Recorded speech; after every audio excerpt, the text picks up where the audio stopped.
వైఎస్ఆర్సీపీ అభ్యర్థులే కాదు వారి తరపున వారి కుటుంబ సభ్యులు కూడా విస్తృతంగా ప్రచారం చేస్తున్నారు. గడప గడపకు వెళ్ళి సీఎం వైఎస్ జగన్మోహన్ రెడ్డి పరిపాలనలో ఏ విధంగా సంక్షేమ అభివృద్ధి కార్యక్రమాలు జరిగాయి, మళ్ళీ వైఎస్ఆర్సీపీకి ఎందుకు ఓటు వేయాలనే విషయాలన్నింటినీ కూడా ప్రజలకు వివరిస్తున్నారు. ప్రస్తుతం మనం విశాఖ వెస్ట్ నియోజకవర్గంలోనూ విశాఖ వెస్ట్ నియోజకవర్గంలో వైఎస్ఆర్సీపీ తరఫున పోటీ చేస్తున్న ఆడార్ ఆనంద్ భార్య మాలతి ఉన్నారు.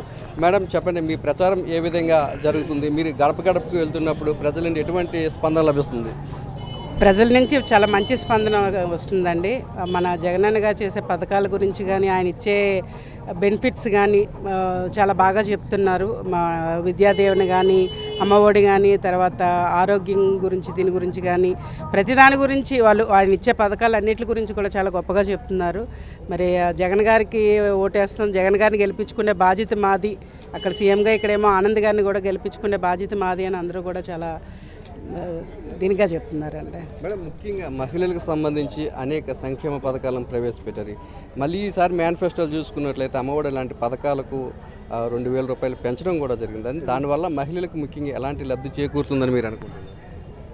మహిళలకి బాగానే లబ్ధి చేకూరుతుందని ఆశిస్తున్నామండి. ఎందుకంటే 2,000 పెంచారు కాబట్టి అందరూ కూడా ఆనందం వ్యక్తపరుస్తున్నారు. మంచిగా ఉంటుందని అందరూ ఆశిస్తున్నారండి. ఆనంద్ గారు గెలిస్తే నియోజకవర్గం ఏ విధంగా అభివృద్ధి చెందుతుందని మీరు అనుకుంటున్నారు? ప్రజల దగ్గరికి వెళ్ళినప్పుడు మీరు ఏం చెప్తున్నారు విశాఖ వెస్ట్ నియోజకవర్గం గురించి? సార్ 18 నెలల కిందట ఇచ్చారు సార్ ఆనంద్ కుమార్ గారికి నియోజకవర్గం బాధ్యతలన్నీ. 18 నెలల్లో ఆయన చాలా కార్యక్రమాలు చేశారని నేను చెప్పడం కాదు, వెళ్తూ ఉంటే ఇక్కడ ప్రతి ఒక్కరు ఆయన అభివృద్ధి ఏం చేశారన్నది అందరూ చెప్తున్నారండి. చాలా ఆనందంగా ఉంది. ఆయన్ని గెలిపించుకుంటే మాత్రం ఇంకా చాలా మంచి మంచి కార్యక్రమాలు ప్రజలందరికీ సేవ చేయడం కోసం ఆయన ముందుకొచ్చారండి. సేవా ఉత్పాదం ఉన్న మనిషి, అందరికీ సహాయపడదామనే వచ్చారు. మరి అందరూ గెలిపించుకుంటే మాత్రం డెఫినెట్గా అందరికీ సహాయపడతారని ఆశిస్తాను. మీరు తిరుగుతున్నప్పుడు ఏమనిపిస్తుంది? ఖచ్చితంగా గెలుస్తారనిపిస్తుందా మేడం?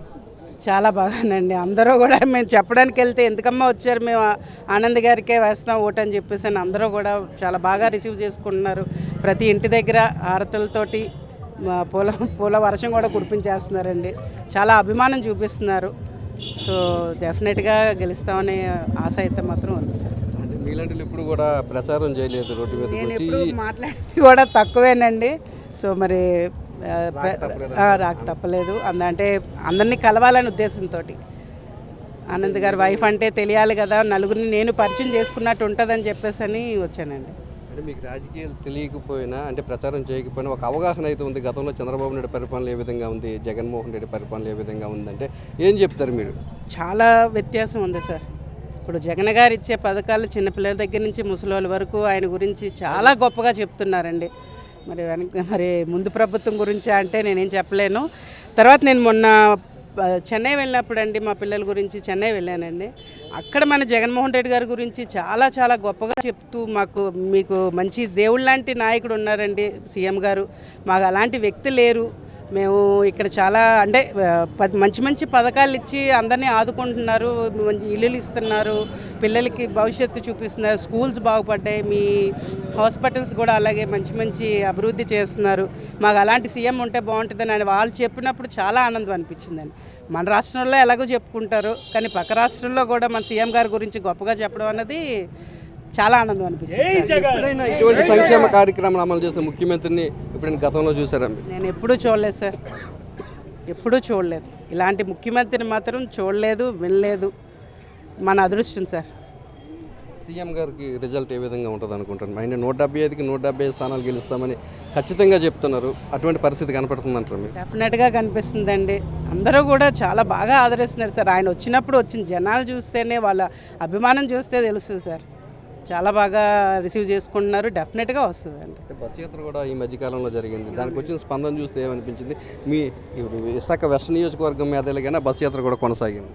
చాలా బాగా జరిగింది సార్. ఎన్ని కిలోమీటర్లు అండి? మొత్తం 9 కిలోమీటర్లు. అసలు ఆ జనాన్ని చూసి సీఎం గారు కూడా చాలా ఆనందం వ్యక్తపరిచారని చాలా హ్యాపీ ఫీల్ అయ్యారు సార్ ఆయన కూడానా. సార్ సో ఆ జనాలు చూసి ఆయన హ్యాపీ, ఆయన చూసి జనాలు కూడా చాలా హ్యాపీగా ఉన్నారండి. డెఫినెట్గా వస్తారు సార్. వస్తాయి సార్ తప్పకుండా. ఆనంద్ గారికి ఓటేసి గెలిపించండి సార్. అలాగే మన బొత్స ఝాన్సీ ఎంపీ గారిని కూడా గెలిపించుకునే బాధ్యత మాది అని అందరూ చెప్తున్నారండి. ఈరోజు రాష్ట్రంలో వైఎస్ఆర్ పార్టీ ఒక ప్రభంజనం సృష్టించబోతుంది. ఎందుకంటే రాష్ట్ర ప్రజలందరూ కూడా ఏదైతే నవరత్నాలు ఉన్నాయో, నవరత్నాలు అనేవి మధ్యవర్తిత్వం లేకుండా నేరుగా లబ్ధిదారుడికి వెళ్ళడం.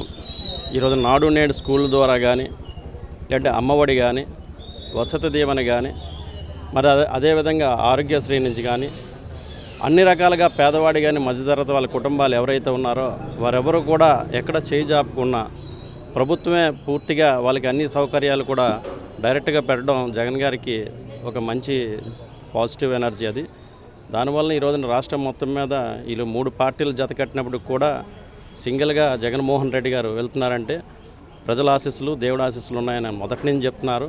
ఆయన అదేవిధంగా చేస్తున్నారు. అక్కడ జగన్మోహన్ రెడ్డి గారికి చంద్రబాబు నాయుడు వ్యత్యాసం చూస్తే ఎంత తేడా ఉందో ఇక్కడ గణబాబుకి ఆనంద్ కుమార్ గారికి కూడా అంతే వ్యత్యాసం ఉంది.